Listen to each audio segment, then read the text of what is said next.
Just a heads up.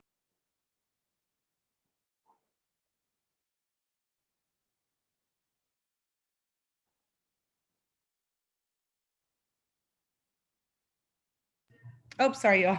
I muted myself. Hello, good evening. Welcome to Stop LAPD Spying Coalition meeting. This is our monthly meeting we do for the war against the fight against the war on youth. And so hopefully everyone's doing well tonight.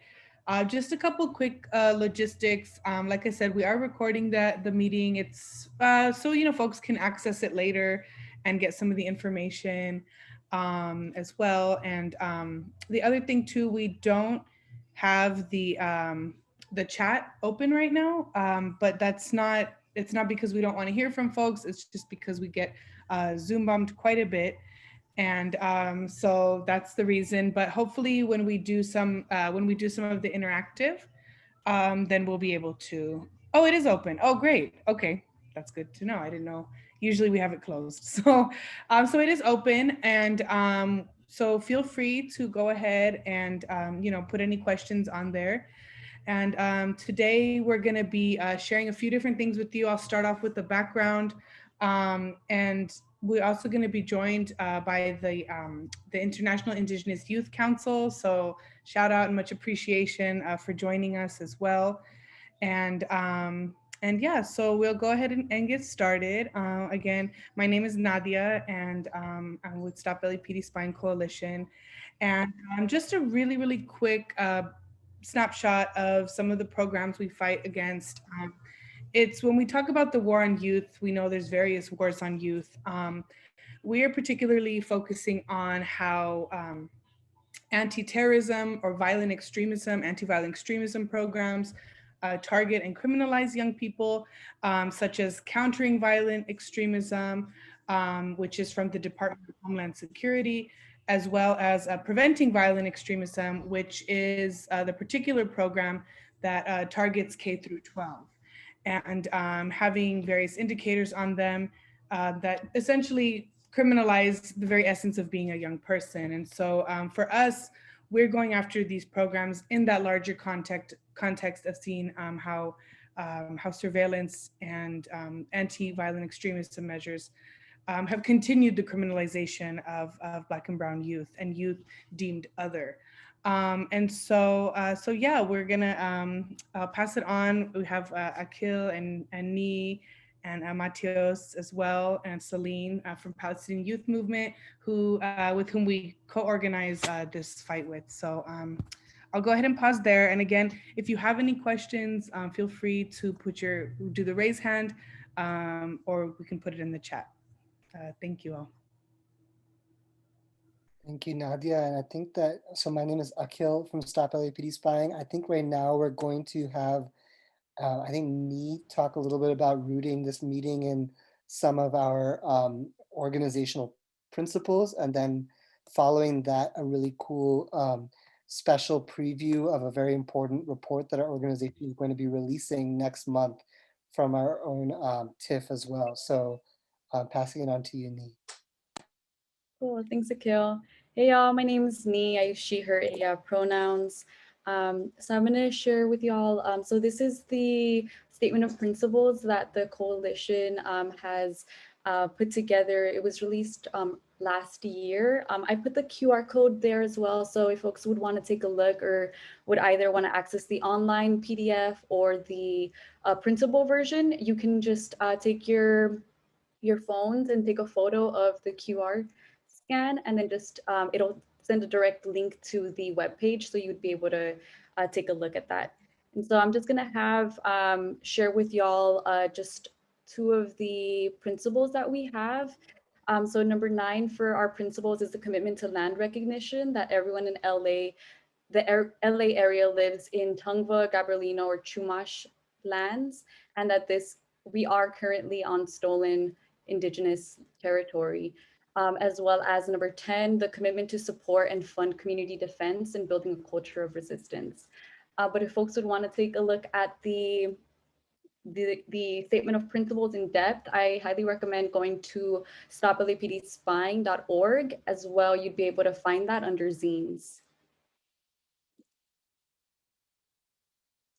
And I'll pass it on to Tiff to talk a little bit about the whose land, the surveillance and policing of looted land.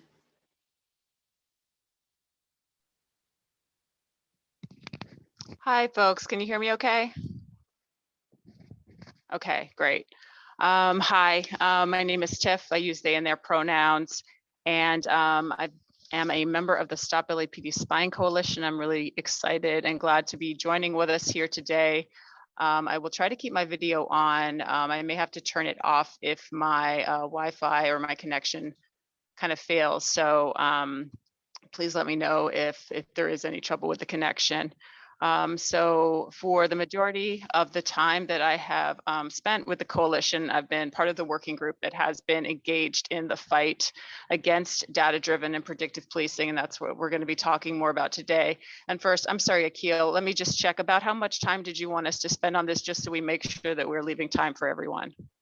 Yeah, sorry. Maybe till around 6:40-ish, so that we have time to also talk about the Echo Park action before Indigenous youth from IIYC join around 6:45.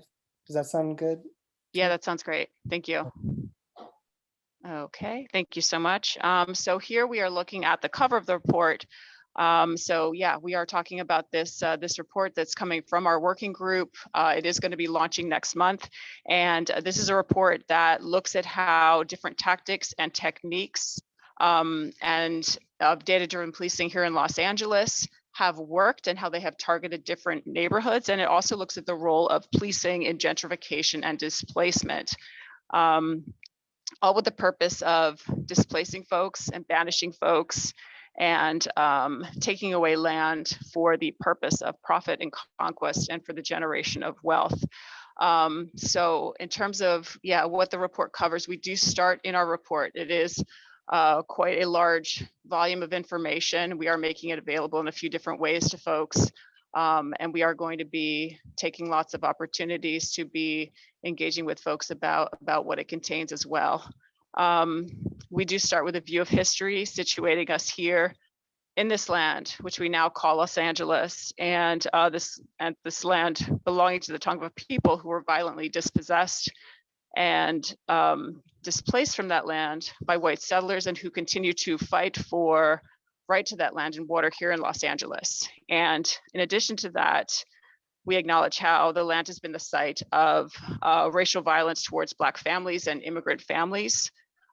Historically and currently, Black folks migrating here from the South and fleeing racialized terror, looking to create homes and raise families here in Los Angeles, were also met with racist practices here like redlining that resulted in the denial of land to folks and the denial of opportunity to accumulate wealth and the segregation of neighborhoods. And we start with that history, and we start with that view of history, and we understand data-driven policing in Los Angeles as a continuation of these practices of dispossession and of land theft and of colonization and of a displacement of folks, and to serve population control and the accumulation of white wealth. In the report, we do spend a lot of time talking about the different data-driven practices and policing tactics and kind of the ways that the programs were made up and how they were used to target folks. And we also look at what have the outcomes of that been. And we understand data-driven policing as a means of conquest, while it is also often framed as counterterrorism. And we also take a look at the expansion of data-driven policing and community policing and understand that to be a form of community infiltration and counterinsurgency. We also spent a lot of time in the report looking at how Black and Brown youth are surveilled through these policing programs, how they have been targeted specifically, how cops were given missions under Operation Laser, and how the murder of kids by LAPD spiked in the year that LAPD's predictive policing program, the main program, expanded. And We also talk about reform. And now we're looking at a slide that talks about where this actually came from. So where did the report come from? It comes from the Land and Policing Working Group. It is kind of a collective of folks, a group of us who came together over a period of probably about a year now. It's kind of the work of a bunch of different folks, folks in the coalition, folks in the community, and we're really excited to be sharing it out to folks. And in terms of like why the urgency now, this is a continuation of our work to dismantle and to uncover the harm of predictive policing and data-driven programs, which very much continues today. And so we're answering this urgent call for us to be learning more about this, to be identifying these programs, to be talking about who was impacted and kind of making those connections between these programs, how they operate, how they are funded, and what is that impact on folks, and how we can be pushing back on this. So that's kind of a basic overview of the report. So next we're going to get into talking about some of our terms. So here we are looking at, maybe I should first pause and just see if there are any questions, first of all, just about like anything I've said so far. I'm not sure if the chat is open or not, but I do encourage folks to use the chat if that is open.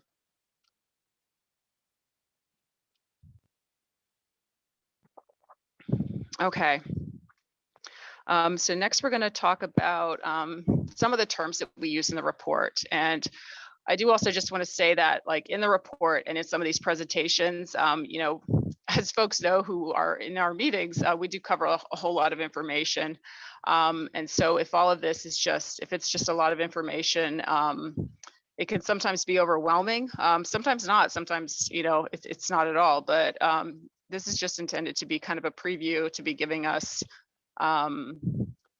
more information about what is contained in this report. And we are hoping that folks will be looking out for that and be engaging with us as we kind of continue sharing this information and reaching out to folks to engage in the work of dismantling these programs and talking more about the harm that they've caused. So, so defining some of our terms.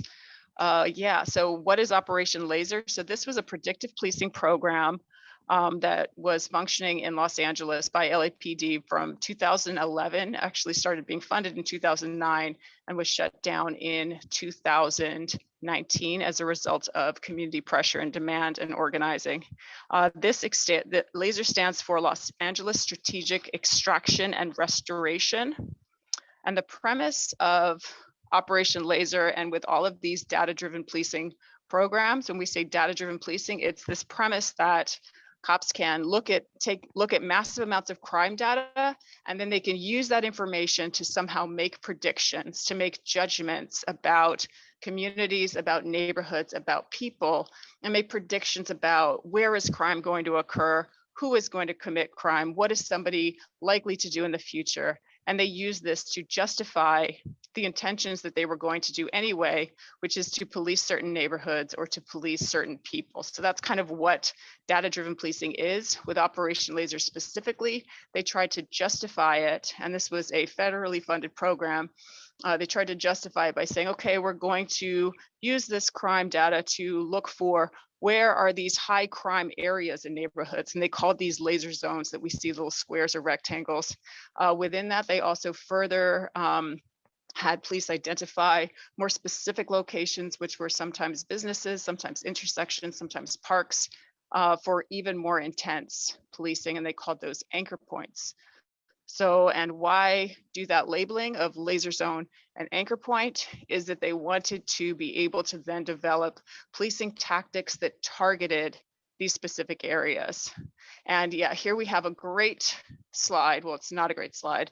It's representing something terrible, but it's what we see here. This image was actually created by, and I'm not sure if this was actually created by Nina, but I always associate this with Nina because this was created for an action in Boyle Heights, or for community engagement in Boyle Heights. And this was, so the information that we see on this slide, this is LAPD's information.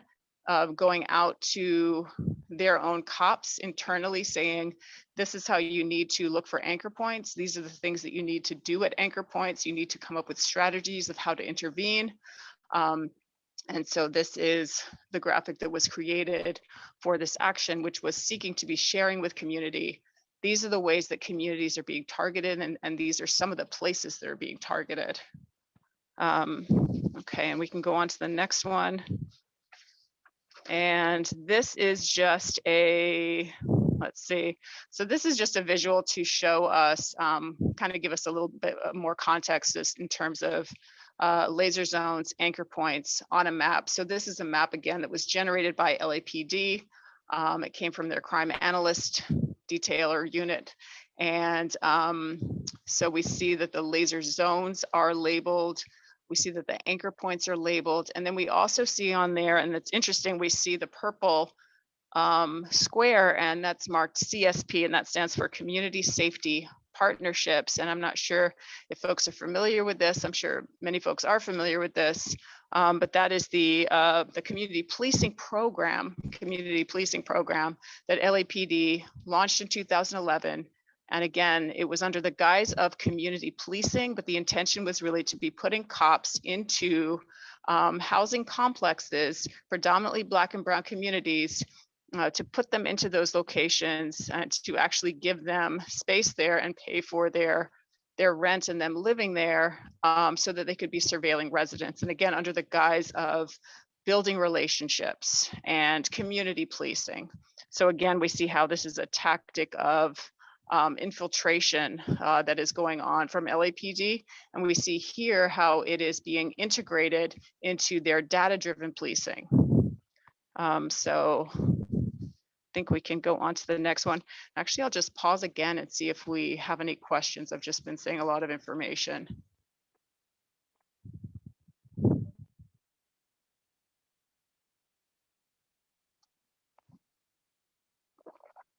Okay.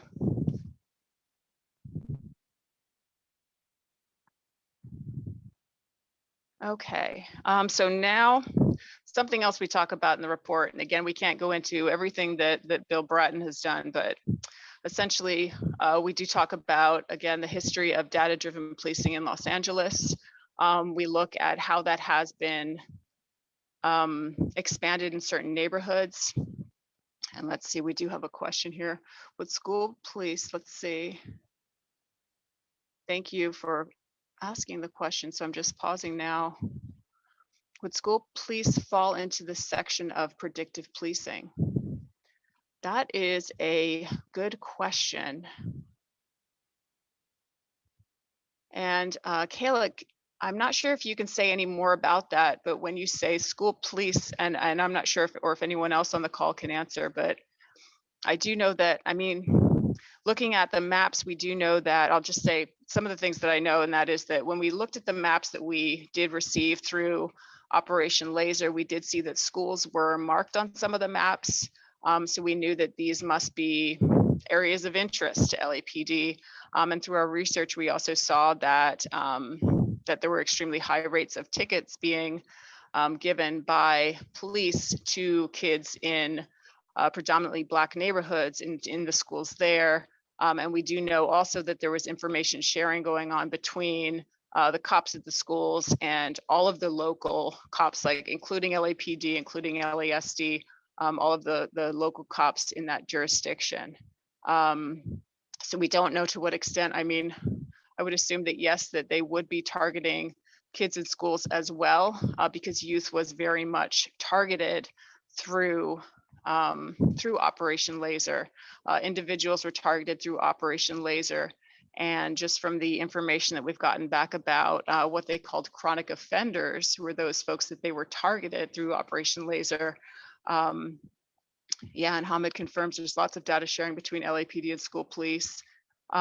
We do know that youth was targeted very much. And so we have to assume that that would also be inside of schools as well as outside of schools. And I'll just pause and see if folks have anything additional to add there.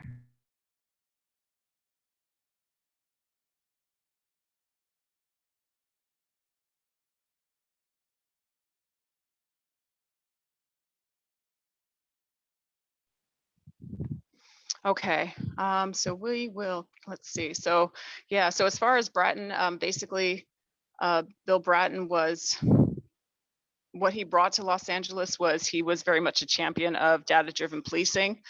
He was also the person who brought in broken windows policing, and that is the policing of very small crimes, what they call crimes. It's the policing of poverty. It is broken windows policing is giving tickets, citations for just extremely small things. And like the whole framework of that is, well, if you ticket for the small things, then you're preventing people from becoming bigger criminals down the road. But of course, we understand this to be cracking down on poverty, making it impossible to be poor, giving tickets to folks that aren't housed. So Bratton was the one who brought in broken windows policing. He also very much built up much of the surveillance that still is in Los Angeles today. Bratton was the one who brought in CompStat, which is a crime reporting system that LAPD relies upon still today for their crime statistics. He brought in Palantir, which is a data analysis, a data analysis platform that puts its little tentacles into all of the databases, not only locally, but also nationally and internationally. It's a way that LAPD and other police agencies share information, and federal agencies share information.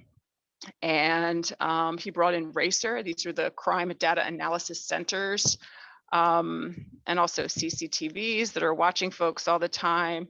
And he also accelerated the practice of data gathering through police stops, which is when police are stopping folks, either folks, pedestrians without a car or in their cars, stopping them just under some premise, getting folks' information just for the whole purpose of being able to track people, being able to keep track of where folks are, who they're with, get as much information as they can. So we talk about that more in the report as well. And let's see, I think we can go on to the next slide.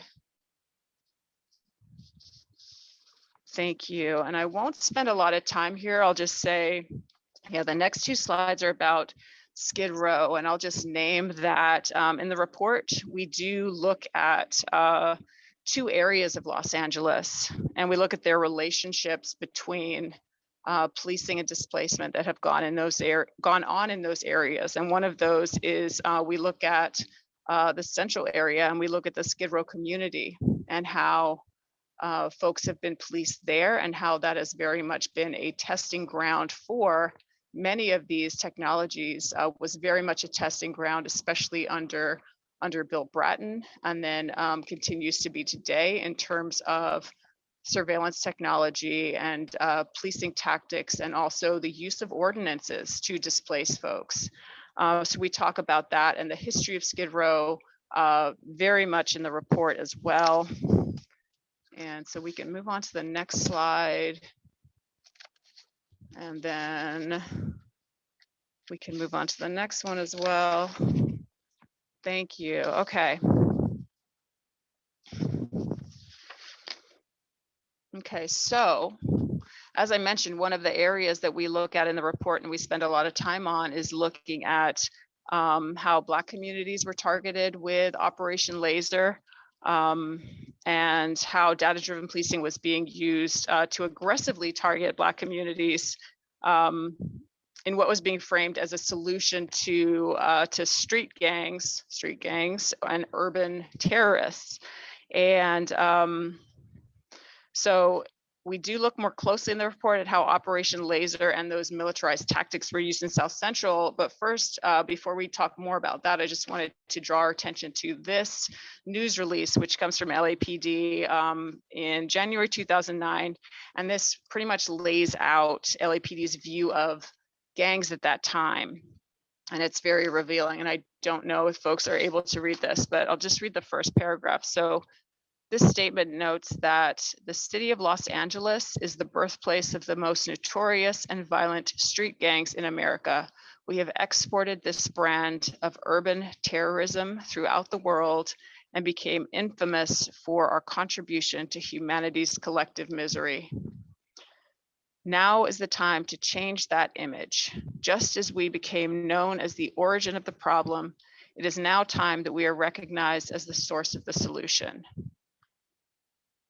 And then it does go on talking about how the Los Angeles Police Department is now going to create the solution to this by restructuring their organization, by joining partnerships with local law enforcement. They're going to provide a solution to gang violence, and they talk about how this involves the prevention to stop the flow of our youth into gangs. So here we're hearing a lot of these themes. It talks about federal funding. It talks about suppression of criminal activity. And yeah, so this is basically just a very clear statement of LAPD declaring their intentions to continue kind of receiving funding from the federal government, which they have been doing for decades now, and to be, again, collaborating with different law enforcement agencies to be declaring this war on urban terrorists. And so that was in 2009. And I'll just pause for a moment here and see if there are any questions or see if there are any thoughts on this. I just found this to be quite striking.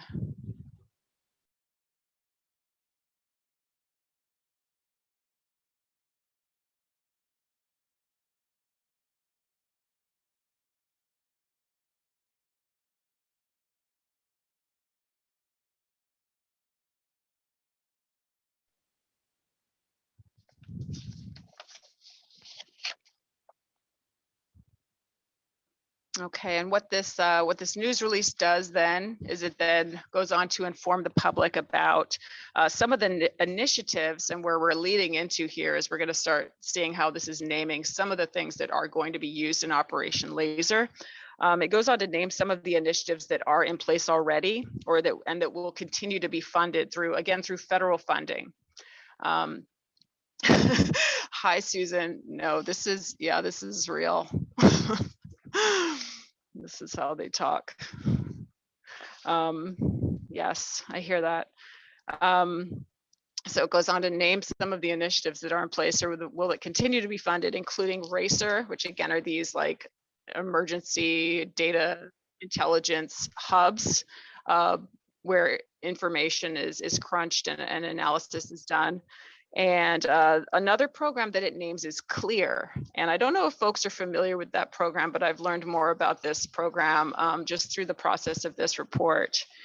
And of course, we understand this language about gangs to be a way for LAPD to criminalize folks and to justify the surveillance of youth and to use brutality against youth, by under this guise of protecting everyone from urban terrorism. And I will just pause here and just see if folks are already familiar with the CLEAR program. It was something that was established in 1996. I'll just pause for a second.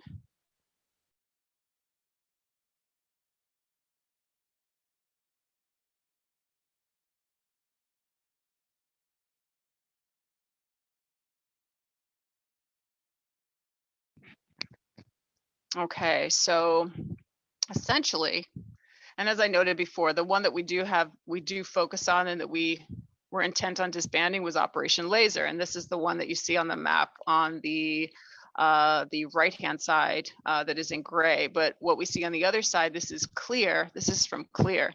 And these are both views of an area that is patrolled by Southwest Division. And this is also the area of Baldwin Village and the Crenshaw area and the Crenshaw Mall.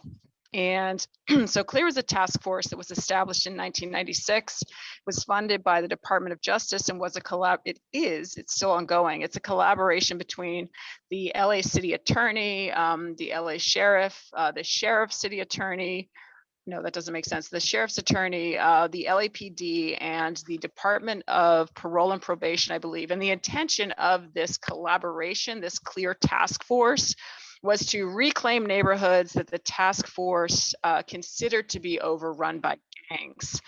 And it worked in part by using federal funding to increase police surveillance and to fund the use of special teams like gang enforcement teams in any area that they deemed to be a clear site.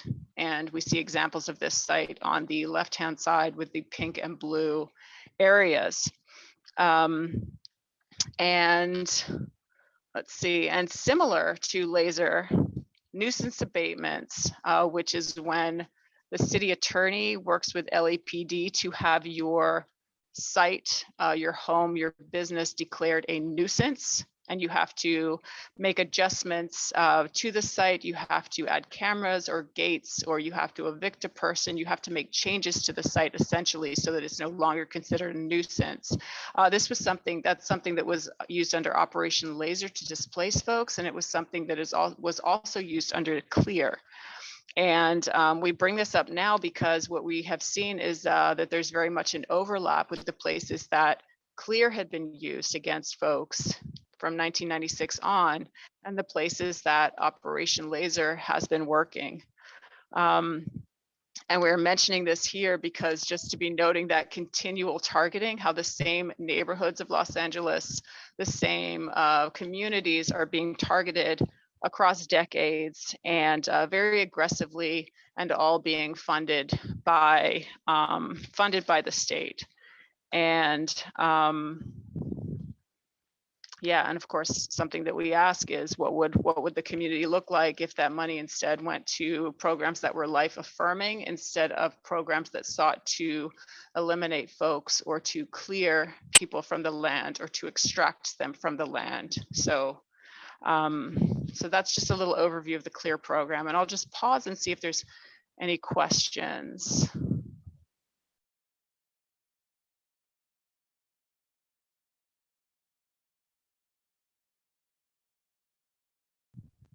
Okay, and I am noticing the time as well, so I keeping an eye on that.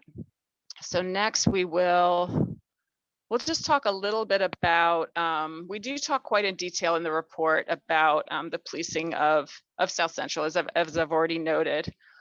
Specifically, we do look at how the Crenshaw corridor has been targeted. Here we see, again, this is one of the maps we got. We got hundreds and hundreds of maps from LAPD through our demand for public documents from LAPD to tell us where they were policing, where they were targeting. We also got information looking at how they were targeting folks, and that's something that we are still in the process of going through. And so we're going to be talking more about that in the report, and we're going to be talking more about that on an ongoing basis, because we're very interested in sharing this information with folks in terms of what these programs were doing. And then for anyone who is unsure as to how this fits, and mostly we don't hear this from folks who are actually living in these neighborhoods, but for anyone unsure as to why this is significant to be looking back on how folks were targeted, we understand very much that these programs are still in effect today. And of course, they still had an impact. What happened then is still impacting folks today. And these programs do, even though certain programs do get shut down, parts of them or their ideologies are still continuing on today. So we are still very interested in what happened at that time, what was the impact on folks, and sharing this information with folks specifically who live in these areas. So that is something that's covered in the report. And I think the next two slides talk about missions. Okay, so, and I'll just pause, we'll look at this one. So this is an example again of the part where we're talking about what were they doing at these locations. And so here we are looking at a mission sheet. They called them missions.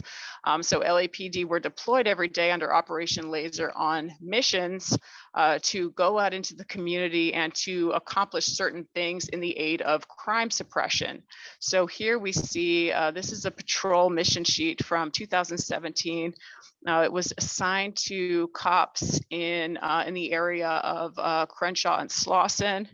And they were looking to suppress robbery in the area. And we see on there, we see a description of the so-called suspect. And in this case, we see that they were supposed to be on the lookout for a youth 16 to 18 years old, and then M/B, which stands for male black. And this is an extremely vague description, but somehow this is worthwhile putting on a patrol sheet and sending cops out on a mission to look for this youth. And in this case, we see the results on the side there. We see that this did justify 103 stops, and we see that 3 people were arrested, and 11 people had field interview cards filled out on them, which meant their information was taken by LAPD and put into their system, which was a form of tracking. So this is the type of thing that was being done under Operation Laser. And again, we get into this much more in the report, and I think we can go by the next slide, which is similar information. This one is about Metro, the mission that Metro was on as well. And in this case, we see that 511 stops were made by Metro cops. And yes, completely agree, Hamid. And in some cases, we'll just say that in some cases, the description of the suspect or the description of what the crime trend in an area was and who the suspects were, according to their crime analysis, was just male black or male Hispanic. And okay, and let's go on to the next slide. Okay.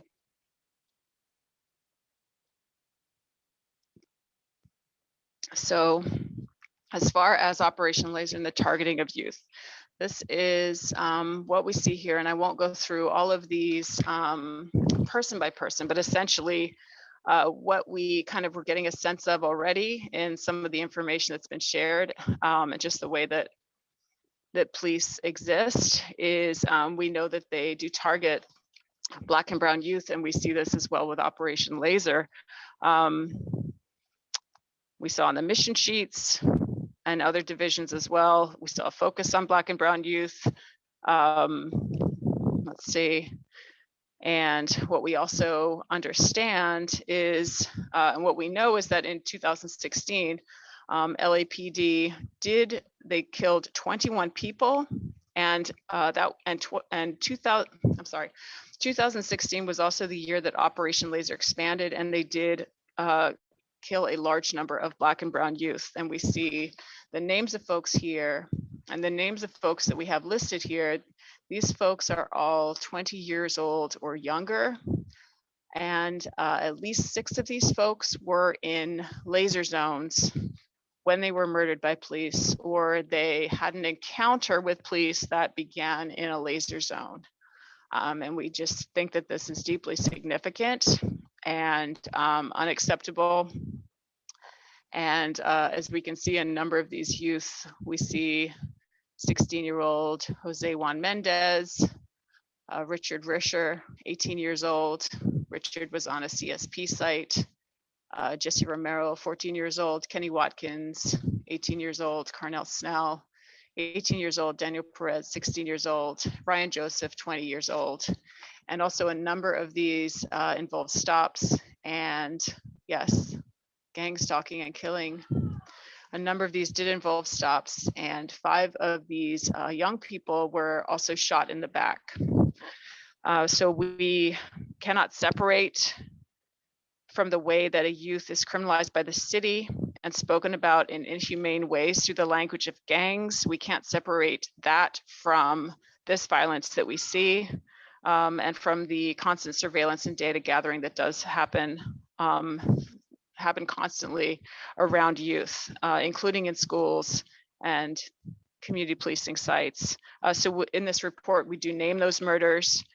We are continuing to look at all police murders, all police shootings, and also to be, in some cases, to be in contact with folks' families, but only in any capacity that they would welcome or that would be acceptable.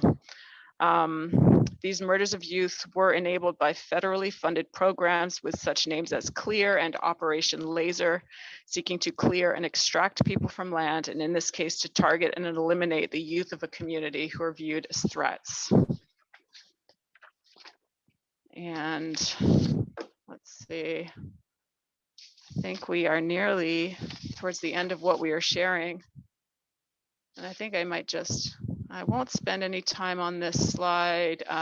Essentially, I'll just say that in the report, we are also looking at the role of developers and how they link with police, how they support police, in some cases, how they are funding the surveillance that is done by police. And CIAM Group is one of those.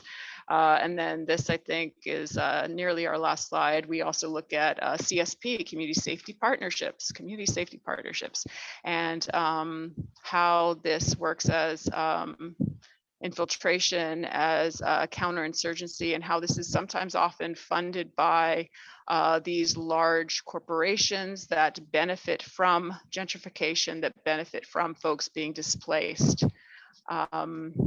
And so we're also investigating that as well. And also, as we've been mapping the laser zones and mapping CSP, we're also seeing a good deal of overlap as well. So in terms of like Jordan Downs is an instance of that, the Nickerson Gardens is another instance, and there are numerous instances where we're seeing laser zones, sites that are laser zones also becoming CSP sites.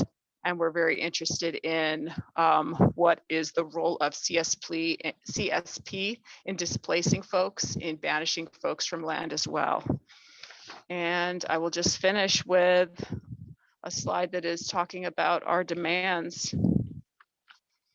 And so we do share our demands in the report. These tactics are still going on today. We recognize that, we understand that this is all very ongoing. All of these programs, well, not all of these programs are still being used. Many of these tactics are still being used, and we are demanding their defunding. We are demanding their dismantlement and an abolishment of the Community Safety Partnership Program. And we ask folks to join with us in our fight, to join with us as we continue to learn more and to build power together, to be shutting down these systems and to be creating alternatives. And yeah. And I will, and I see a question here. Thank you, Carla. I see that was, would see something, say something fall under CSP, community safety partnerships? That's a good question. The See Something, Say Something program. So I believe that that is another name for the iWatch program, and which is a specific type of way that folks were encouraged to report on each other, to be watching each other, and to be reporting so-called suspicious activity. It would be a part of how communities are encouraged to report on each other. It would be very much encouraged by the CSP program, but the CSP program itself is really like the community safety partnerships is, it's more specific to putting police in housing complexes, or putting police on parks more recently, and saying, okay, we are going to fund 10 police or 15 police being in this unit or being in this area, and we're going to fund community programs, so-called community programs, where police are working with kids. But so it's under the guise of, okay, we're going to put the cops right in there, and you can be building relationships with them and getting to know them better. But really what happens is folks end up being surveilled. There's an increase in surveillance.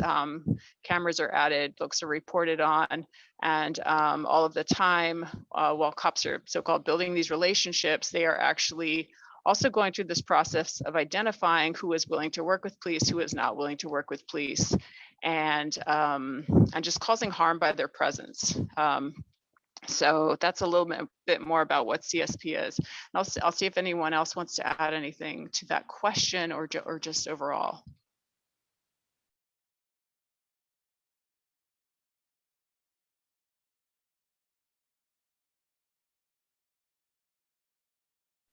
Or any other questions as well. And I No, I was talking an awful lot.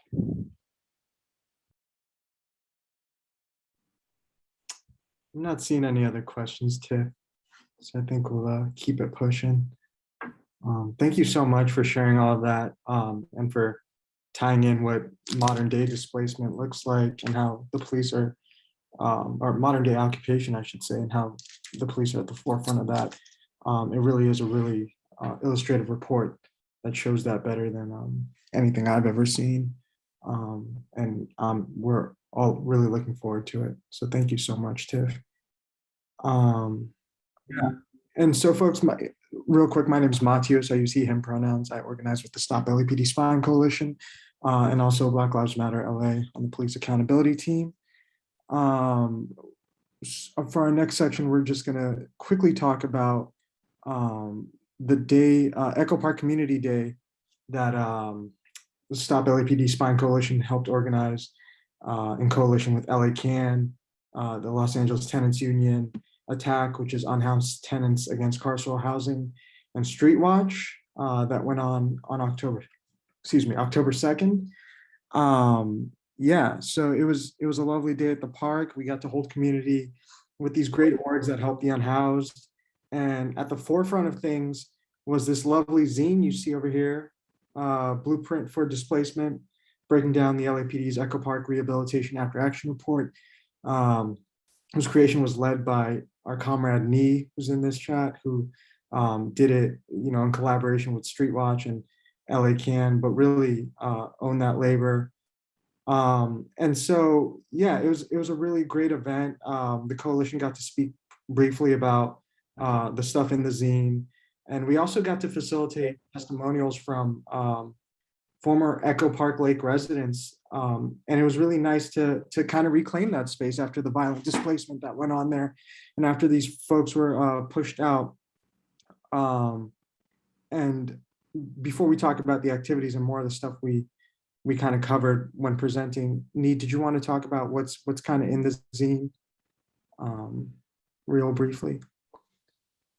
Yeah, thanks, Matthews. So the zine is just a community response with all the folks that Matthews had mentioned to LAPD's Echo Park Rehabilitation After Action Report. And they write these after action reports after a major program that they do or an event that takes place. And this one was specifically about the banishment and the harassment that took place for over a year long with several city entities, as well as nonprofits, as well as NIMBYs and gentrifiers, in order to clear out and create essentially a private park for the city. And so it just has a little bit of a breakdown from the narrative and how they talk about our unhoused neighbors as well-equipped people experiencing homelessness, that's not a fucking thing. But how they utilize that and how they utilize their over 40 PR team to be able to justify the banishment and the looting and the clear banishment of folks, because it was to make it hostile to the point where folks moved out or would move away from that. And so all those broken promises, all the times that they said that they were going to give them and provide them shelters or provide them with housing, which it wasn't housing, it was a lot of programs that ended and a lot of programs that they were evicted from, that they had to throw away a lot of their belongings in order to even go into the Project Room Key or any of the other shelter or like housing options, which aren't really options and aren't really, they're carceral options for folks. But if you would want to take a look or would want to print a copy, I put the barcode here. It's also on the stoplapdspying.org on our website, on zines as well. And we have a small little clip that we wanted to share. Part of the zine was a Watch the Watchers component. So as part of the closure, LAPD, they installed 33 CCTV cameras inside of Echo Park, allegedly, or as part of what they claimed was for their repairs or for repairs of the park. So I'm going to share with y'all a small clip of some of what was specifically the Watch the Watchers event that we had.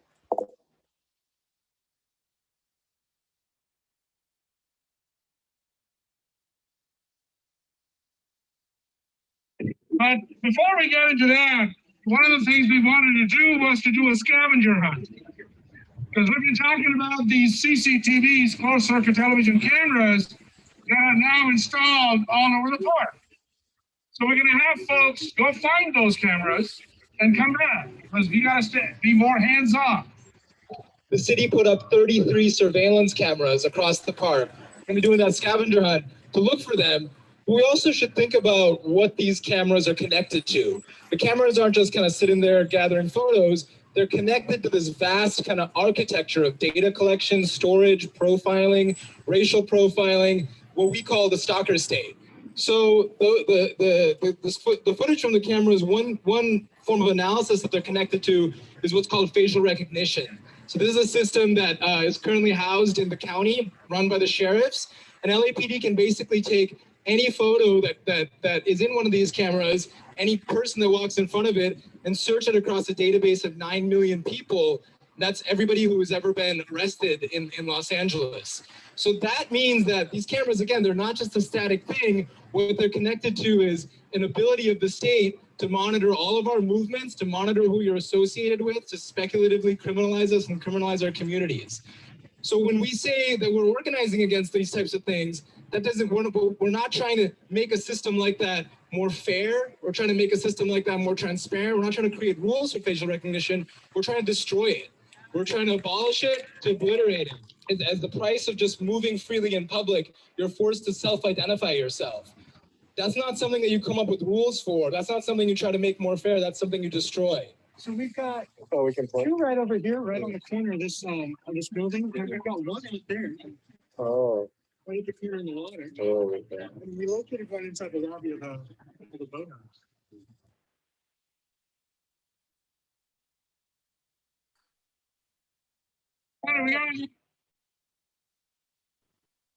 Yeah, thank you so thank you so much, Nee and Lai, for taking that footage and editing it.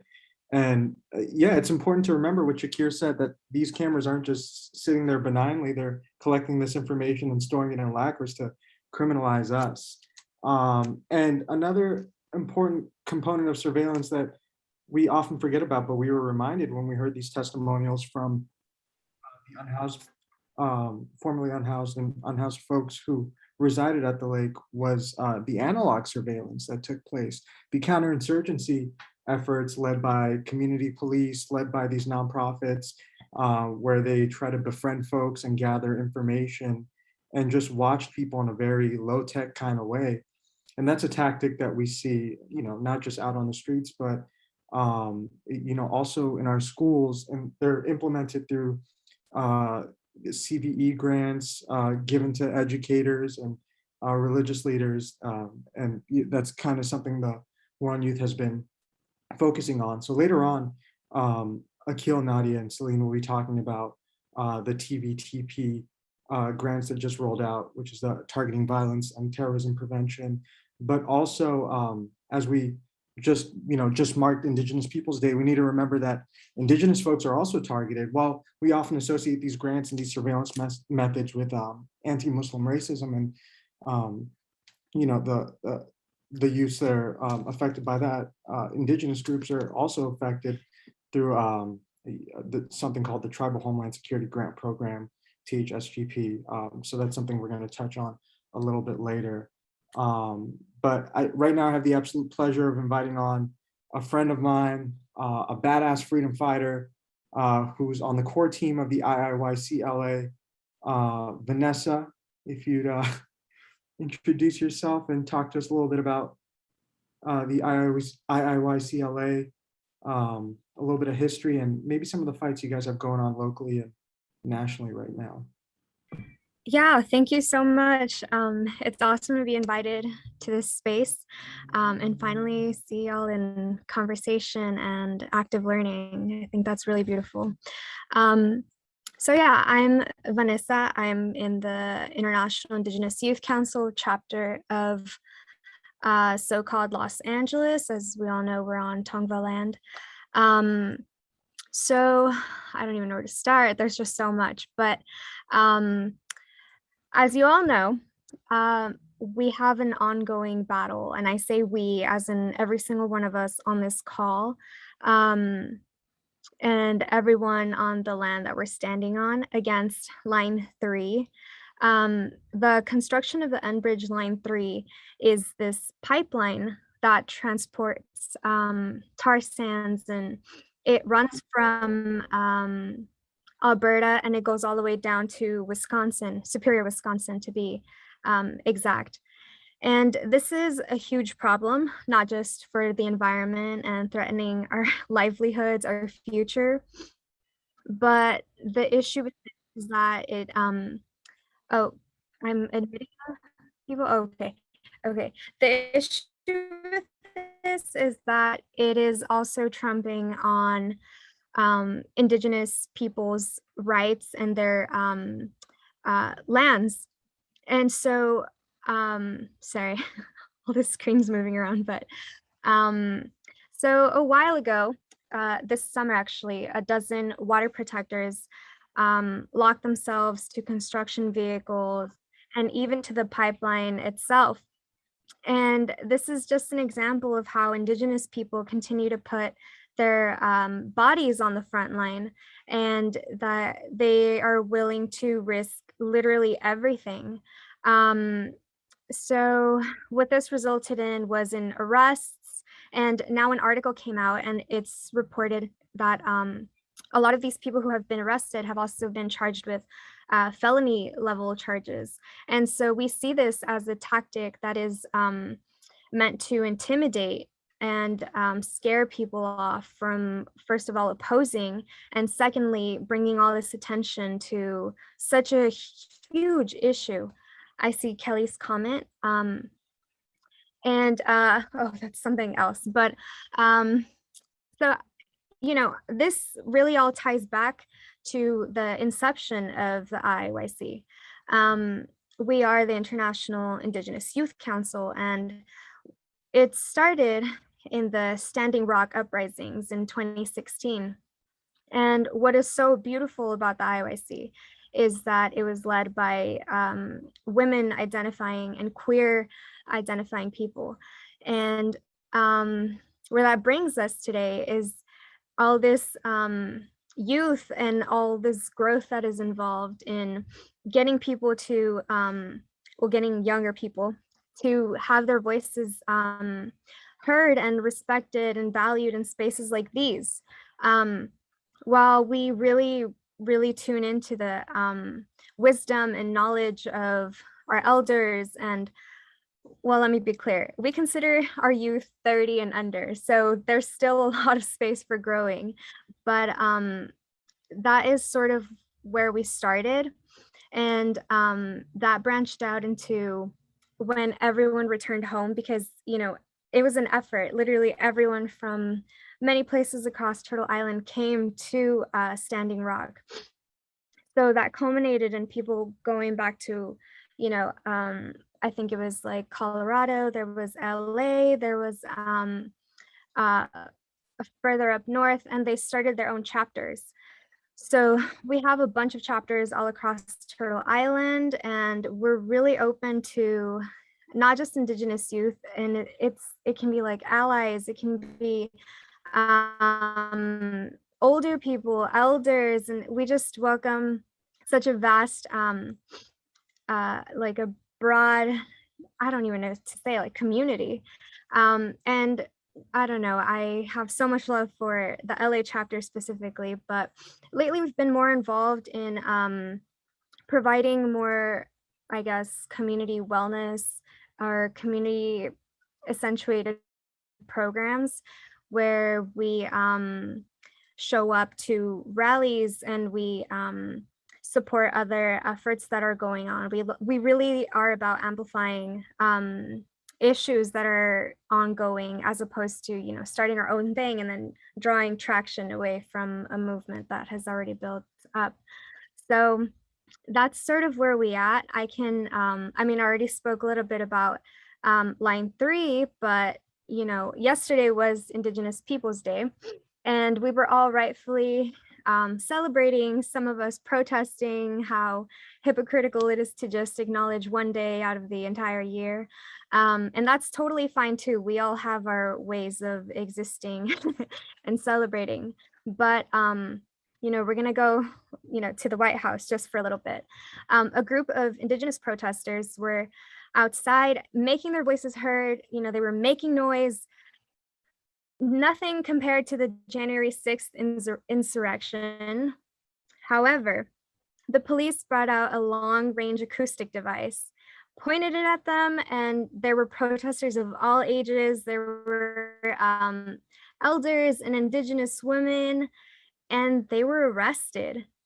What was the demand? Like, what could have been something so controversial? It was just demanding Joe to declare a climate emergency and block any new pipelines and crack down the existing harmful, if I may add, structures. And what this reminds me, and a lot of these accounts that have been reporting on, like they were actually there, is this theme of protecting property, and then the police coming in and acting as sort of security for really trivial things. And I don't know if you guys have seen, but the reference to the land that we're on is like stolen land. And it's just ironic for, you know, to Indigenous protesters or land defenders to be charged with either theft or, you know, damages to property when we're literally on stolen land. So this is just something to think about. And I don't know, it made me really angry to see that. But something more local is in Chumash territory up closer to Santa Barbara. This month of October, the United States Forest Service sent out a decision to move forward with logging of the Opnau, the Pine Mountain, and the Reyes Peak. And this is important because these are battles that have been going on.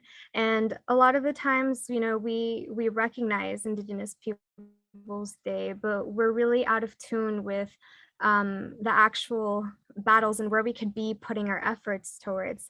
May it be just calls to senators or literally putting your body on the front line. And along with this, there is another one nearby, another issue going on. And there are land defenders going up against a company called Green Diamond, and they're also logging. And this logging just contributes overall to this climate crisis, and it's really threatening our futures. But the protesters that have been arrested are told that they are trespassing. But they're on actual lands of natives. So again, that theme of protecting property and companies with a lot of money. So I'm just going to put a couple of links in the chat if anyone wants to personally go out and check any of these efforts that I'm talking about. I will repeat, those two are going on here in California, so you don't have to go all the way to across the country and support these. One last thing I wanted to re-emphasize was the Line 3 thing going on right now. So like I said, it started operating this month despite years, literally 7 years about that this fight has been going on. We actually had a couple of our members from IYCLA go out there and spend some time on the front lines, and we still have to sort of debrief that experience, but sort of like the collective sentiment is that the community is very strong there. And that gives us all hope because there is a camp there called Camp McGeesy. And they're actually planning to be a permanent settlement there. Well, I won't call it a settlement, a permanent camp. And that just shows like the really strong opposition and determination up against, like I said, these huge companies that threaten with state power. So this fight for water and life, it's just so meaningful for all of us because this is protecting our future and it's protecting the water of not just Indigenous communities, but all of the people around Wisconsin. This pipeline is, it has damage that is going to exceed all of Wisconsin's pollution. So that's really heartbreaking that there are even people that support it. But yeah, so I'm gonna put a little bit of give me a sec. This is our toolkit. It was compiled by a few of our members, and it's just a few resources. It ties into the crisis of missing and murdered Indigenous women, how aside from the impact on the climate and the way it threatens Indigenous peoples' rights to land, it is also directly tied into violence that a lot of the workers on these camps feel like they are entitled to, and they attack our women and our girls, our relatives, and they go missing. There is a strong correlation between these man camps and a lot of these disappearances, and that is no coincidence. If they feel like they can abuse the land, then they feel entitled to do even worse stuff. So just a couple of things to keep in mind. I'm sorry, I am all over the place. I just got out of class, but I appreciate everyone listening, and we do have more of a space to share these kinds of things. We amplify a lot of these efforts on our Instagram page, just so you're in the loop.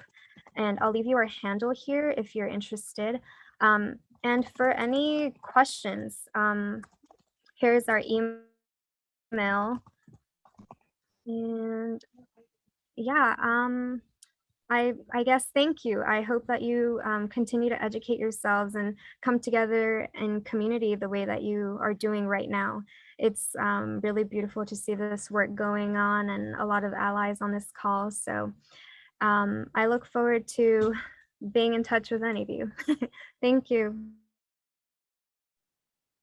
Thank you so much, Vanessa. Vanessa, if you do have time and are able to, it would be great to hear your thoughts on what we're about to talk about next, which is the ways that the type of policing that we've been combating in this campaign called Countering Violent Extremism have really been directed also and targeting Native nations too, and in ways that have not really been acknowledged in the mainstream like understanding of these programs. But it's also just such an honor and such a pleasure to have you on, and thank you so much.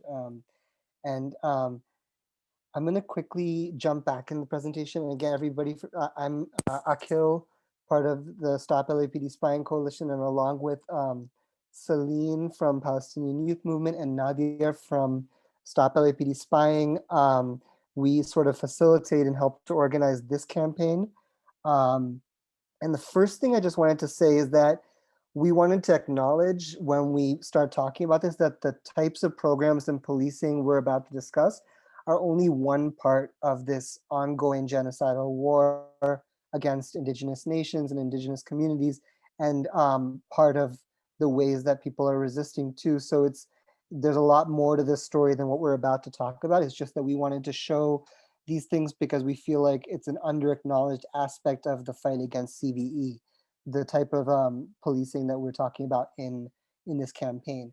So here are some examples of this infiltration and surveillance war.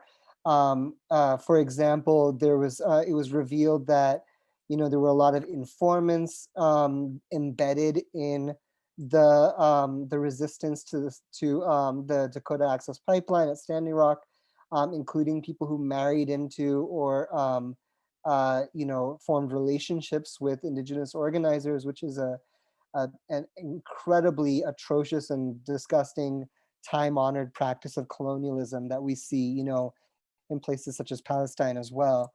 And there's another example of infiltration where, or not infiltration, with surveillance against an Indigenous activist named Lauren Reed, who was criminalized for Facebook posts that were anti-police in a very similar way to the way that the Black identity extremism label has been weaponized against Black organizers, such as Rakem Bolagun, who's targeted in a very similar way. Oh yeah, let me jump into full screen. Maybe that'll help people to see a little bit better. Oh, it didn't load fully, huh? Are you all seeing all of the pictures? I'm only seeing one now. No, I put the fancy thing, so you might have to. Oh, okay, I'll full screen on the next slide and maybe it'll work.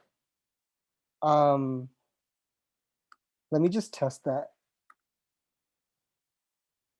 Okay, this one works. Oh, okay, it's kind of loading one by one. I'm sorry, you all, for the tech issue. I'm just gonna full screen when I get to the next slide really quick, but this time, at least this way you can see all three. Oh, you have to just click the screen. Okay, I'm sorry, you all. The last one I just wanted to say before I just jump into full screen is that there is this example that has come out in the news recently where Enbridge, the company behind Line 3, has literally been paying Minnesota police to arrest and surveil protesters, kind of making the fact that the police are there as essentially mercenaries of the corporations and the ruling class, making it absolutely, you know, as clear as day, because they're actually literally paying cops to do it. So now if I jump into full screen and go to the next slide. Oh, there we go. It was doing it one by one.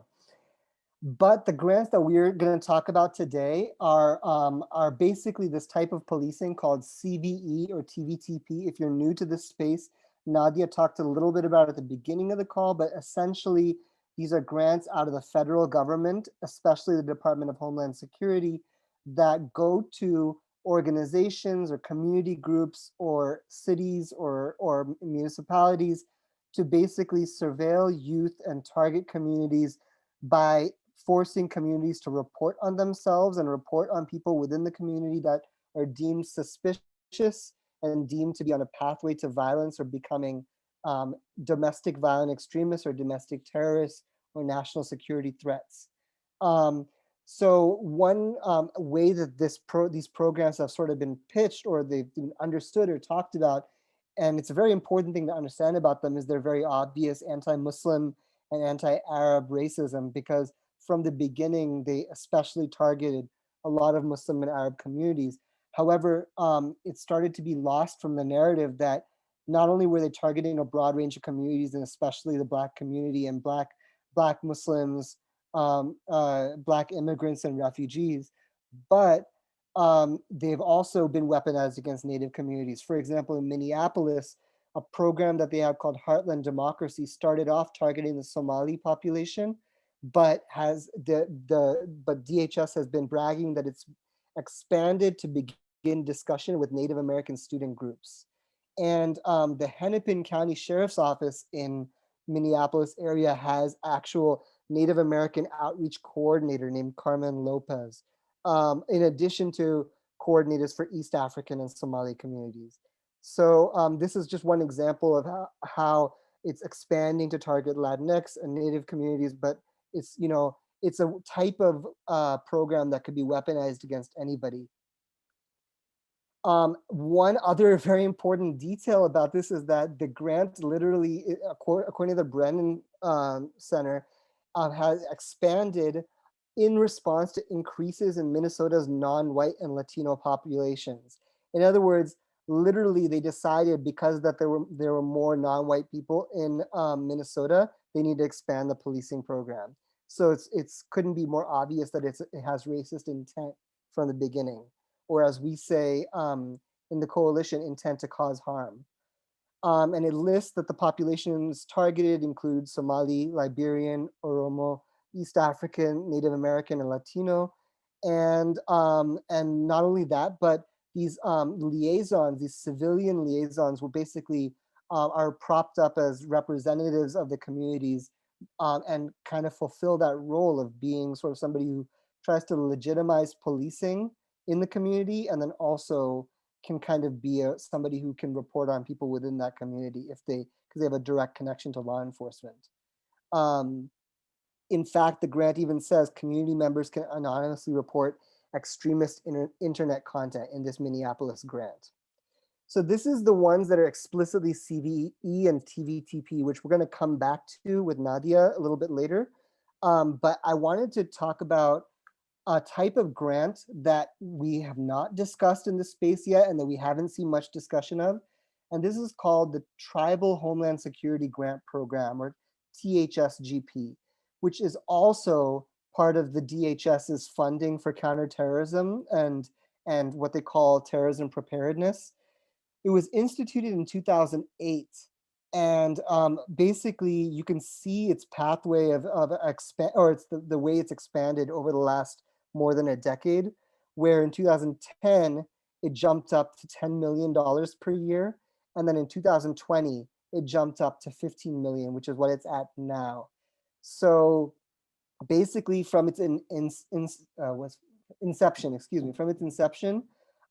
it's more than 7 times the amount that it used to be. And maybe just a question for the chat, and if you could just put in your ideas, what do you think caused this spike in funding in Homeland Security grants for tribal governments? So feel free to put in the chat what ideas you think might have caused this over the last decade.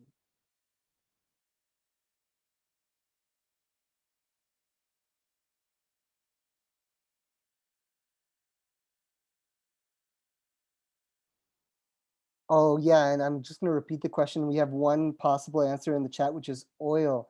But the question is, since 2008 to 2021, it's gone from about $1.5 million per year to $15 million per year in money to indigenous nations around the country. That is specifically about counterterrorism. And as we'll see in a little bit, involving surveilling their populations for violent extremism.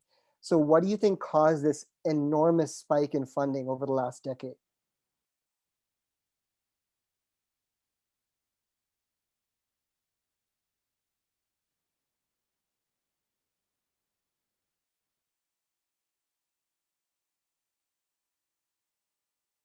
And there are questions in the chat too, if you prefer to read it.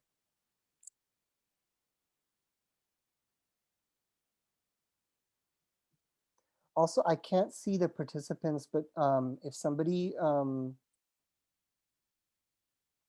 the years will populate, whoops. Oh, I don't think it does that, Matios, sorry.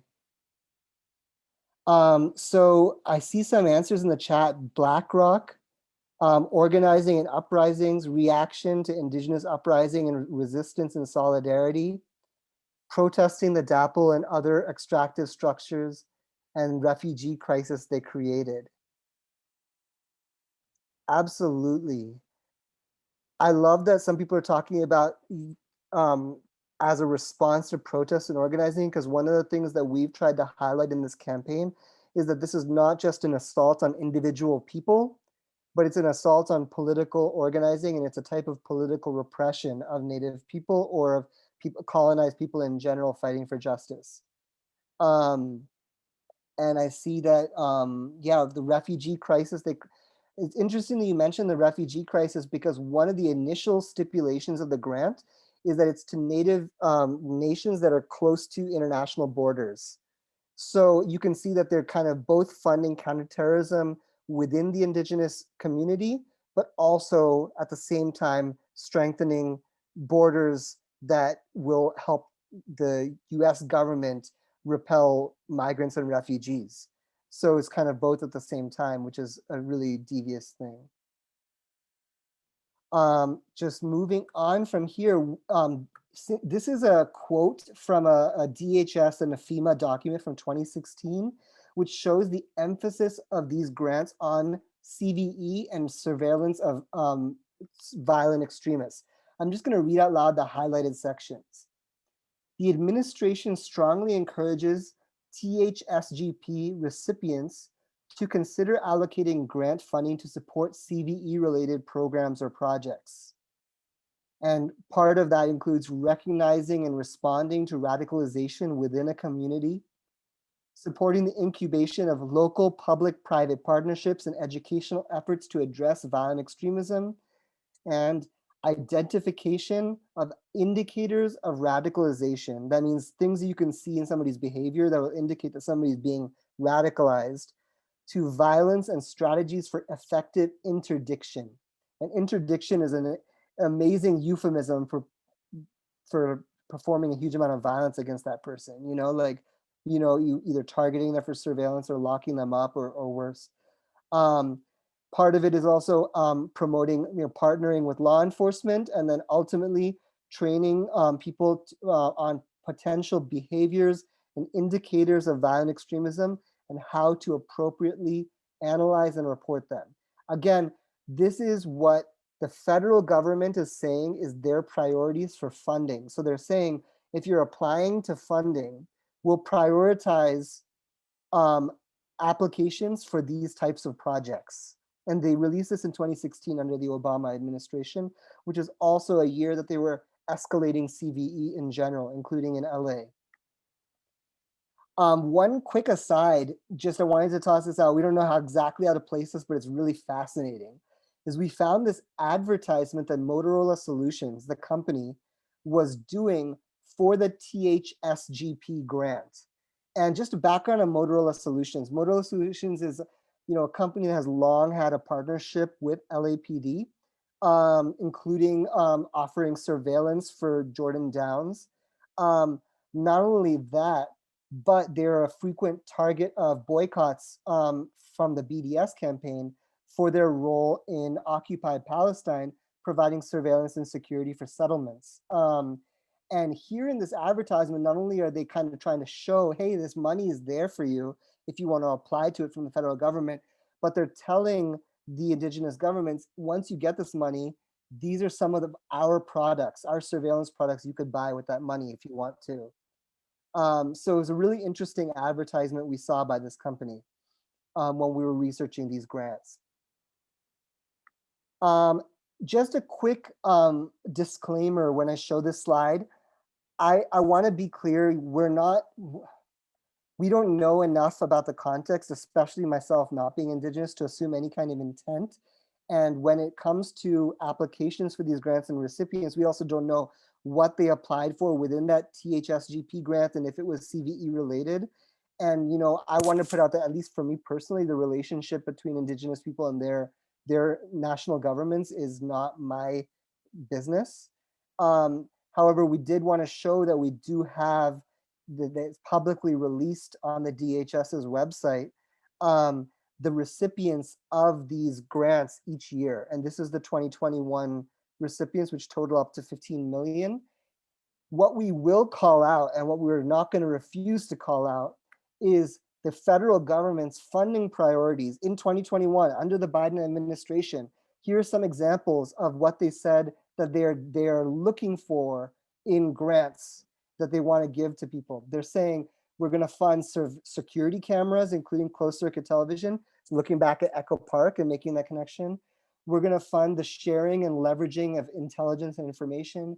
We're going to fund threat assessment programs to identify, evaluate, and analyze indicators and behaviors indicative of domestic violent extremists. And that includes training and awareness programs for reporting on them, including through suspicious activity reporting, going back to see something, say something. They're trying to expand that program within Native communities, as well as training and awareness programs to educate the public on misinformation campaigns and resources to help them identify and report potential instances of domestic violent extremism. So basically deputizing populations to report on each other again. So this is what has been sort of prioritized. Some of the stuff that's been prioritized in the grants for this year. And we noticed that there are 2 California-based nations here. 29 Palms, I'm pretty sure, is close to LA area. And they were also a recipient of a TVTP grant in 2020. So we are interested in thinking about or talking about what's the best sensitive way to possibly reach out to people and start conversations about that. And now I'm just going to be tossing it to Nadia, but really before that, is there any questions or thoughts on this sort of information that we have about the THSGP grants? And it could be a clarification or even just a comment or like an opinion that you have. Yeah, I have a thought. I was just putting it in the chat, but I think that this is frustrating because police has shown way too many times that they don't show up for Indigenous communities when we're looking for missing and murdered Indigenous women. Like, they take forever to put in these reports, and then sometimes they don't even do anything about it. So they create that frustration for these communities to be like, okay, well, we can't rely on the police, we'll rely on each other. But it's just like this cycle of I don't know, I really don't think that that is frustrating.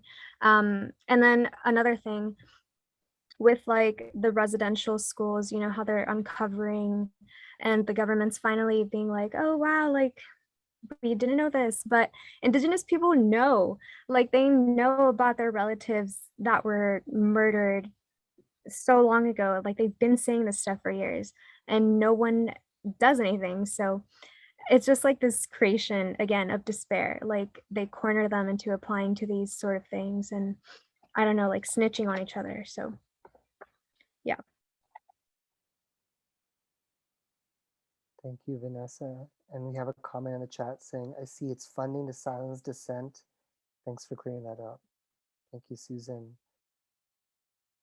Also, just a quick comment about how to voice your questions or comments. If you want to say something out loud, feel free to, should we just let people unmute at this point? Maybe we can change that setting. So now you can unmute yourself if you want to say a question or comment out loud. You can also put it in the chat. There's another comment in the chat. You can't rely on each other if they are using us against each other. Control all the way around. That's one of the primary harms of these types of programs, absolutely, is that they sow distrust and they undermine community power. Yeah.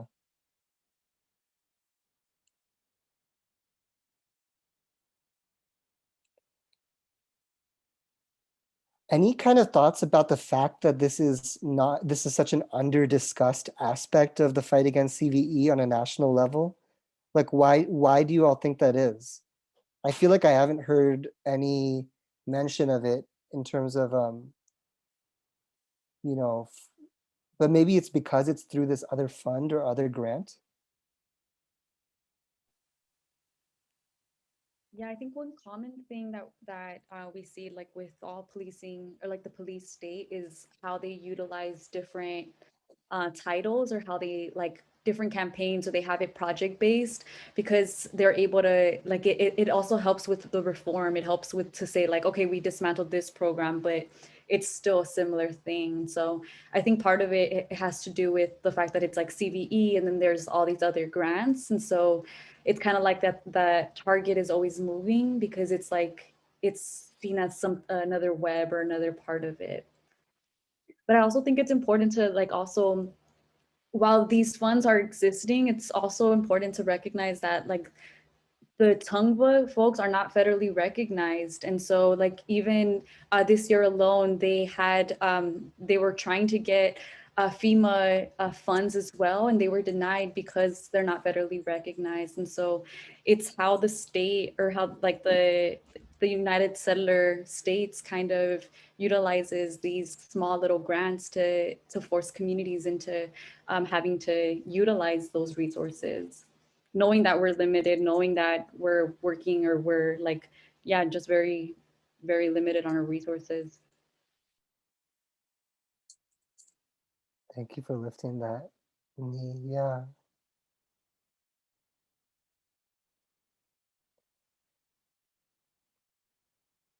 And there's a comment in the chat. I agree with Nini. The state is constantly finding ways to reproduce itself through different projects, through different language. Thank you.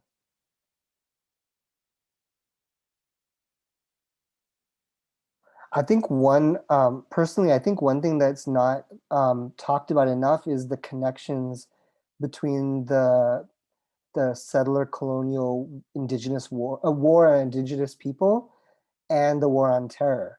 And one thing that Hamid brought up to us before when we were making this meeting, which I forgot to start this meeting off with, is the connections going back to the very landing of Columbus and the ongoing, so the inception of like the Spanish genocide against Native people, and the Inquisition and the targeting of Moors and Jews, Muslims and Jews within Spain, and the sort of deep connections between how they sort of like even exchange language, exchange tactics and frameworks and torture strategies and everything. Hamid, did you want to say anything about that, or did I kind of like summarize it, or is there more that you wanted to add about that? I think you summarized it well, but the other thing I just want to add is which really laid the foundation for where this fight on the war on youth is at the Stop LAPD Spying Coalition, and this is where I think I really do appreciate Vanessa's conversation, because I think we who are of a particular origin or identified of a certain faith also have to bear responsibility for that. Because I think as people who are identified as Muslims or South Asians, in a sense, it is a failing on the part of the community, the holders of that knowledge, and kind of keeping it as if they are only the ones who are impacted as a result of this thing. And even up until now, when you talk about the Brennan Center, when you talk about national Muslim organizations, they just bring everything, the war on terror, as they're the only targets of this thing. And the failure to do that really takes away the deep impact on the communities who historically been impacted, not to minimize or take away the impact on the Muslim communities, but I think it's a failing on the part of the Muslim community for constantly, and I think that also goes to show the inherent bias in the Muslim communities against the Native people, against the Black community, against Latinx communities, against other people of color as well. So I think, these are complex things that I think we should have the courage to talk about it and bring it home. So I think, and the state takes advantage of that. They absolutely take advantage of these things. But anyway, this is a longer conversation, so I don't want to take too much time. But appreciate the conversation, though. That's why we have to really build this fight intersectionally. Thank you, Hamid. Yeah. And I will just say, if there's anybody here in the room who is interested in helping us find out more about these grants, if you are part of an Indigenous nation and you want to find out more about how your own government might be in some way involved in this, or maybe not, or how to resist it. Also, if you're not, but you want to be involved in the LA local fight as well, just re-saying out loud what Nadia posted in the chat earlier before tossing it to her, that our meetings are the third Wednesday of every month at 6 p.m., which means our next meeting is October 20th at 6 p.m. PST. So if you're interested in coming, please message either Nadia or Celine or me and getting our Zoom. And yes, Nadia posted in the chat again. That has our emails on it. You can take a screenshot. You can also just message us in Zoom. Right now, through the Zoom chat if you want to attend, and then we can make sure you get the Zoom the link ahead of that meeting on October 20th. And then the one in November will be the third Wednesday in November at 6 p.m. And if there are no more comments or questions, I will toss it to Nadia for the last interactive activity of the day on the grants that our city government has itself received this year. So thank you all.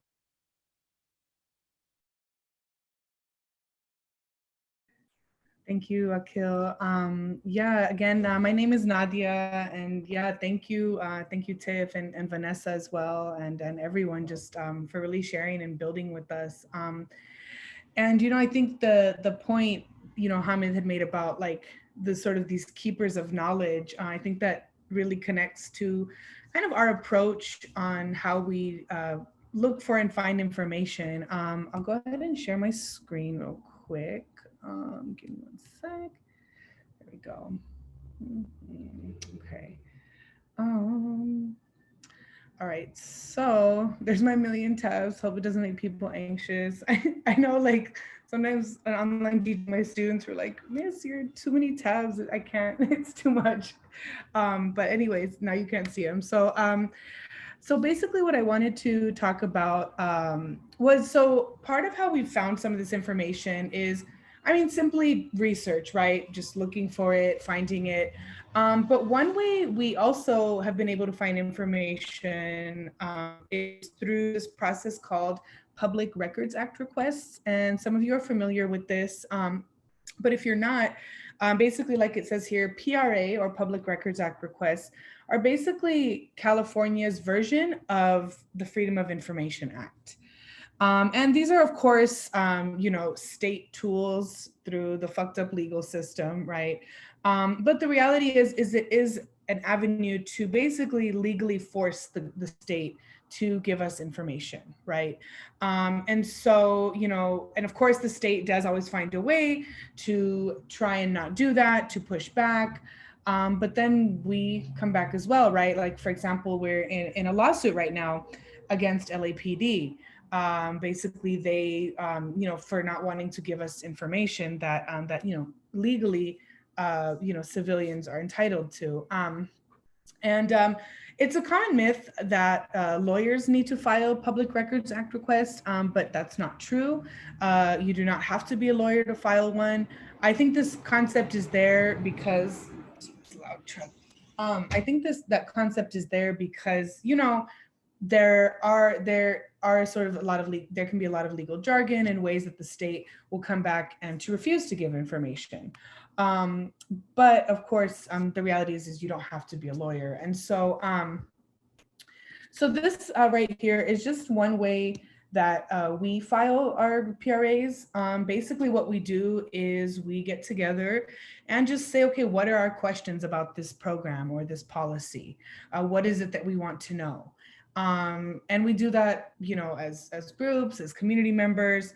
For example, with the War on Youth fight, when we've filed a Public Records Act request for LAUSD or LAPD, one way we've done that is to say, okay, well, what are maybe some phrases you've heard as you're being disciplined at school? What are some things you've heard when the cops have arrested you or messed with you or harassed you?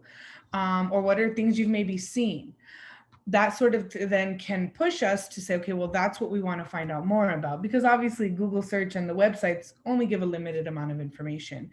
And so during our meetings or focus groups or our working meetings, right, which Akil had mentioned and I was putting in the chat as well, those are spaces we make to basically, what is it again that we're, that we're trying to see and find out. And so that's basically how we file PRAs. And so so basically connecting it to this, and this is something, just for a few minutes, there's several grants we want to find out about, and we definitely don't have time to go through all of them, but at least if, would like to do one or two with y'all. And basically looking at these grants in particular as well. And what Akil had mentioned around finding out about grants that are particularly going after, Indigenous orgs, Indigenous groups, tribal police, casinos, etc. This also is a way to find out information is through Public Records Act request. For these ones specifically, these which we talked about already are the TVTP, so which is Targeted Violence and Terrorism Prevention Grant Program. And these are basically grants that have been given from the Department of Homeland Security to different groups, the police, even nonprofits, right? And so there's sort of a very brief description of it. So the TVTP grant program provides funding for state, local, tribal, and territorial governments, nonprofits, and institutions of higher education. And basically, I want to also really lift the point about higher education. Part of our fight against the war on youth is to look at what is the role that universities have always had and formal education has always had in furthering state violence, right? And it's really been that arm to justify, to intellectually justify, state violence against people.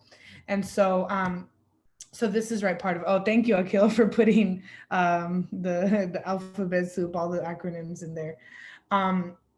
And so, so yeah, that's basically a description of it. And so currently we're finding out more about these grants by developing PRA, Public Records Act requests. So this is just, so what I'm gonna do is I'll just show you a list of different TVTP grants, and then we'll maybe look at one or two together. And as as I put it on the screen after the list, maybe just read it to yourself. I'm happy to read it out loud as well. What are some keywords that you would want to know more about? Or even just what are some questions you have based on the description?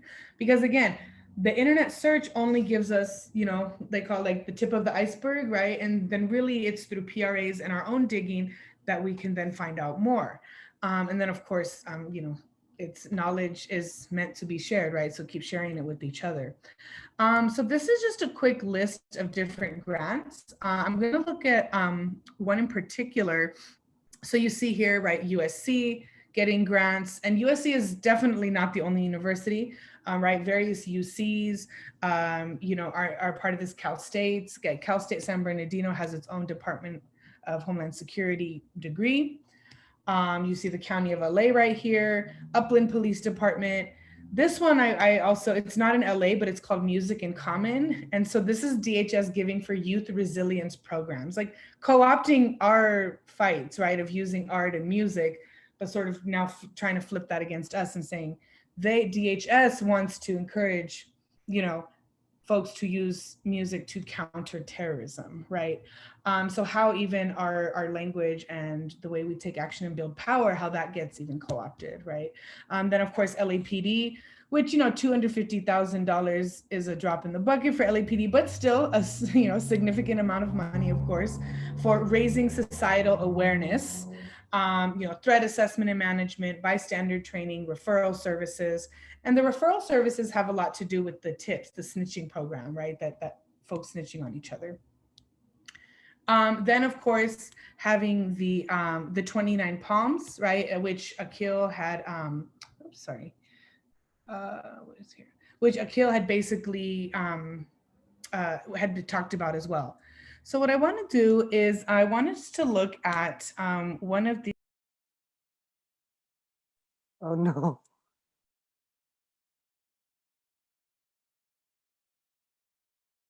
I saw that happening in slow motion while it happened. I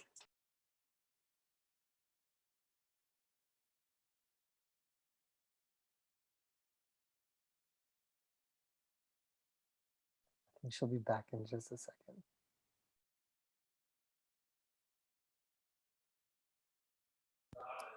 Akil, do we want to show the grant list again so that people can just take a look while we wait for Nadia? Just read through it. Let me find it. Unless, Celine, do you have it right in front of you? I'm on my phone, so I'm not going to be able to share my screen, unfortunately. Oh, here's Nadia again.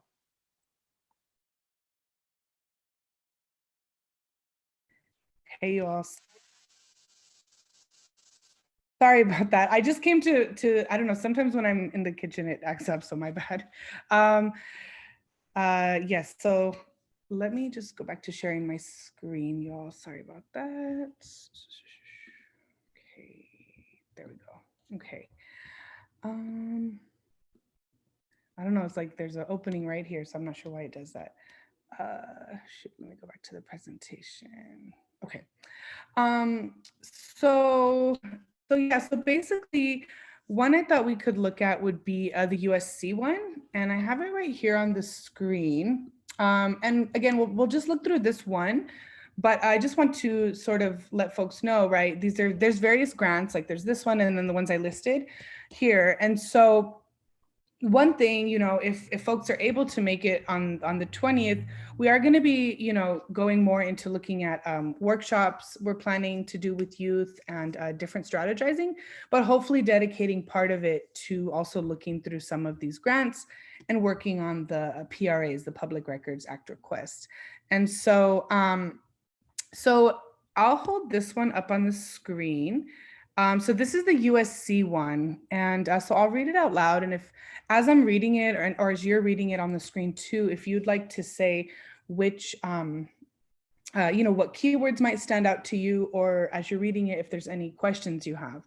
So this one right here, so USC, right, $298,488 just for the threat assessment and management teams. Now I want to point out, by the way, this is not even funding for research, because universities get a ridiculous amount of money to research and, like I said, intellectually, support and give, the quote unquote credibility to these programs that criminalize. So this is just a piece of the much larger, amount that USC and other universities get. So this says, this description says, the University of Southern California will expand both its threat assessment and management training and services, as well as its active shooter training program through the Keck medical system. This will be accomplished through the creation of certified threat assessment liaisons who are selected from key roles throughout the Keck medical system to learn about threat assessment and management. I'll just pause right there real quick. This connection, there's a program through LAPD as well that even is sort of connecting the medical aspects of the mental health, this argument of our communities somehow being more prone to mental health illnesses, and hence being more susceptible to falling into violent extremism. So just kind of for us to think about that as well. But I'll continue reading. Additionally, the threat assessment liaisons and threat assessment team will attend behavior-based threat assessment and targeted violence prevention training, verbal de-escalation training, de-escalation, sorry, I had to say that, and active shooter preparedness and response training. Ultimately, the University of Southern California will develop a threat assessment and active shooter prevention toolkit specific to the healthcare setting and that can be utilized by local and national healthcare systems. This applicant was selected based on merit criteria and fulfills the TVTP program priority of establishing local threat assessment and management capabilities. So yeah, sorry, I just had to add some of my own like side notes to that as I was reading that. But yeah, if real quick, if folks have any, keywords that maybe stuck out to you, or as you look at this or heard it, what are some questions you might have? And definitely I'll take note of that, and sort of that will, support us, filing then the PRA. And again, this is just a small little snapshot of what we do on, overall with the PRA process. So yeah, if folks want to put in the chat or say out loud anything that stands out to them. And I'll leave this up on the screen. Yes, thank you, Celine. Yeah, don't forget to fill that out as well. That is true. Yes, thank you for reminding us, Celine. We can't file a public records request to USC specifically, but one way we've been able to, because it's not a public entity, but one way we've been able to kind of do that is by filing Public Records Act requests with public entities that we either are suspicious of, collaborating with USC or private institutions, or we know that they do. So, so yeah, thank you for, oh, Akil, you posted that. Sorry, my bad. Okay, yeah, I see what public institutions these threat assessment and management teams will be working with. Mm-hmm.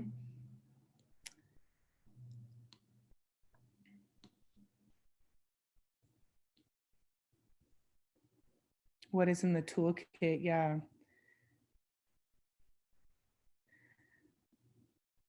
I hear, yeah, definitely that would be one of my questions too, Tiff. I'm wondering too, because I personally I'm not sure the Keck medical system, if that is private or public, because that, if it's, you know, if that could be an avenue to find out.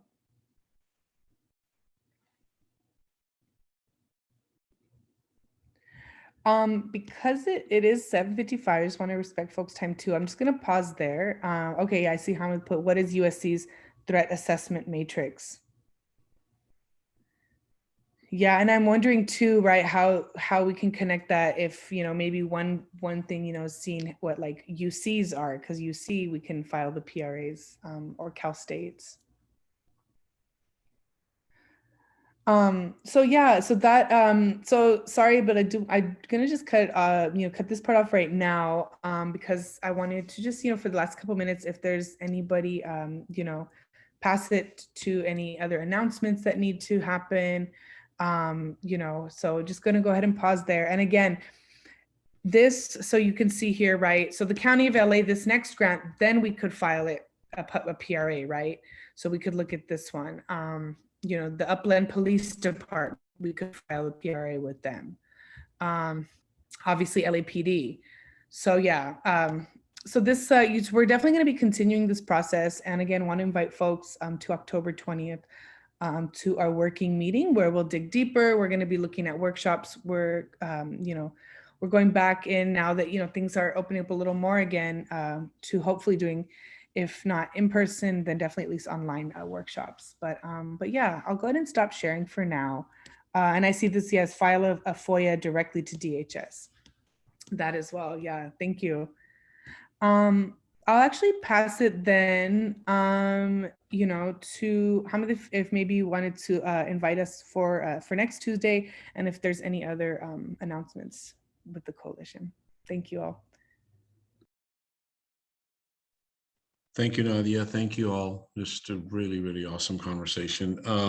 Yeah, I just want to make a quick announcement that if, you know, for the last 25 years on a national level, there's been an October 22nd day of protests against police brutality. And over the last 5 or 6 years, that has been scaled back quite a bit. But you know, folks have been talking about kind of building it back up because a lot of times, you know, we just end up reacting to a lot of police killings and murders. So how do we stay engaged? How do we stay out on the streets? So October 22nd is next Friday, not this one, but the following week. And the Stop LAPD Spying Coalition and Los Angeles Community Action Network, we've been talking about organizing you know, a protest and you know, just to speak out against police violence. So please stay tuned. That's Friday the 22nd. We will be putting information out on social media. Join us. It's going to be sometimes in the afternoon of that 22nd.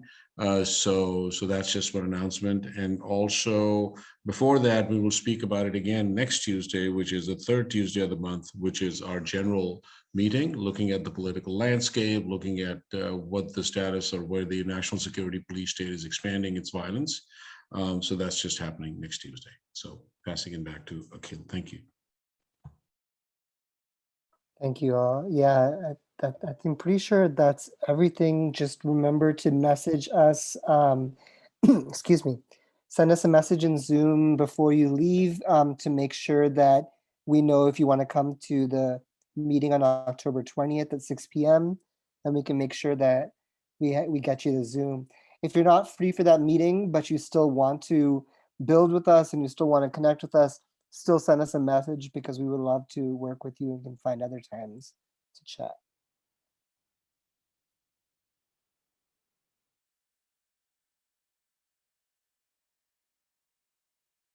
Cool. And thank you so much to our special guest, Vanessa, today. Thank you so much. It was really an honor to have you here. Thank you, Tiff, as well, for that really amazing presentation on the report coming out. Everyone stay tuned for that. Oh, thank you for, I see the person who messaged me. I'm going to screenshot. Can you send me your email so that I can make sure you have the Zoom link? And other than that, thank you so much. That is it. And we'll see you all hopefully every single Tuesday at 6 p.m. Thanks so much, everybody. Thank you again, Vanessa. Bye. Thank you. Yellow-headed puffin face. Right.